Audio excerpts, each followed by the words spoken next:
Let's look at question 13 of our physics examination revision questions. Question 13 says a block is at rest on a rough inclined plane and is connected to an object with the same mass as shown. That's this diagram here.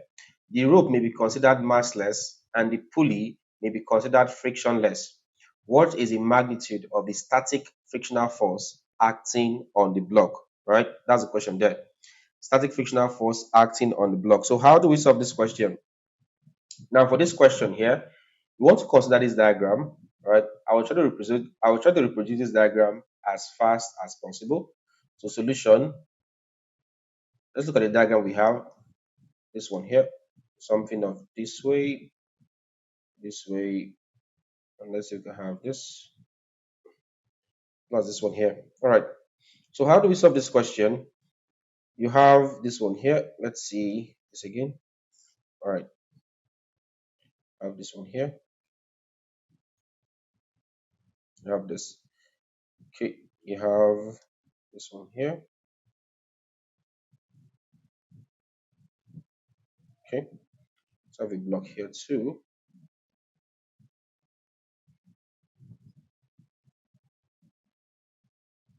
All right. You have the rope running this way, plus one running this way. Okay. You have this as M, the mass one here, and M here. You have this as theta. All right. So you're asked to find the magnitude of the static frictional force acting on the block. Now you want to note that when a block is this way, the force, let's try to get the forces here. The force coming downward from this one here, the force that would tend to pull this down would be force of gravity. Hence, this particular mass here would have a weight, and the weight there W is equal to what the mass times gravity. Because this particular mass, the one here, will be pulled down by the force of gravity. You have weight equals to mass times gravity. Again, for a mass as this one here, second mass here, inclined on an inclined plane, you have that the force acting this way, parallel to the inclined plane, is simply given by the mass here, which is m, times gravity, then sine of theta. All right.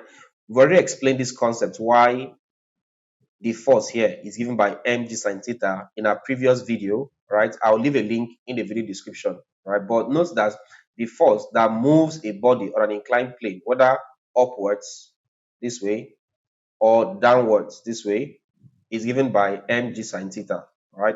As I said, I've proved this in the previous video, link in the video description. Now, having got this part here and then this, the next thing you want to look at is that since they both have the same mass, let's assume this system is moving in a clockwise direction this way, right? And if it is moving the clockwise direction, it means the direction of motion is this way, right? You can see this aligns with the first one there. And of course, this way, it has to go this way. For the clockwise movement or clockwise movement, this system goes this way. That's this. So you can see the direction here. All right. And if that's true, let's compare. If this is true, let's compare the forces we have with this direction. The first thing you want to observe is that this weight is moving in the same direction as this system. So from here, the static frictional force, we have that the static frictional force, let's get the sum. Let me call this sigma force static. All right, sum of static frictional force. It's equal to moving in this same direction is the weight, that becomes W. Moving in the opposite directions, you can see here, is mg sine theta. So W minus mg sine of theta. But you have that the value of W is equal to mass times gravity.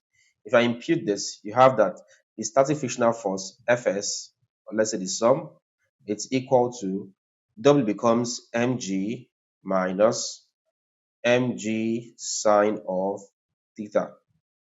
Let's impute, from here, we have mg and we have mg, so they can factorize. This is equal to, if I take out mg, all right, if I divide mg all over mg, this will cancel this. I'm left with 1. So if I divide that, you have 1. So That becomes 1 minus, divide this by mg. Mg cancels mg. I have sine theta. So this all over this minus sine of theta. If you multiply this, mg times 1, you have mg. Mg times sine theta or minus sine theta gives you minus mg sine theta. So what I have here is value of the static frictional force. So basically, this is the answer to the question. Mg into 1 minus sine theta. Let's see. That's option C. This one here. So this becomes the correct answer to the question. All right. Let's look at, let me give you a task. Okay. So here's a task for you. Question 14 here says, in an experiment with a block of wood on an inclined plane, the following observations are made. 1. If the block is placed on the inclined plane, it remains at rest. 2. If the block is given a small push, it accelerates towards the bottom without any further pushing. What conclusion can be drawn from these observations? You have your option A, B, C, D, and E, right? What conclusion can you make from this observation, right? Leave your answer in the comment section and I'll tell you if you're correct or not, all right? Okay, guys, if you enjoyed this video, don't forget to hit the like button, right? Like this video. Don't forget to also leave a comment. For your comment, I give you a task, all right? Solve that question, leave the answer in the comment section, and I'll tell you if you're correct or not. If you also enjoyed this video, let us know in the comment section. Don't forget to also subscribe. If it's your first time here or you're yet to subscribe, please do well to subscribe, hit the bell icon, select all so that you get notified whenever we upload new content. Then finally, do well to share this video to your friends and your colleagues so that they can also learn. Thank you and see you in our next class.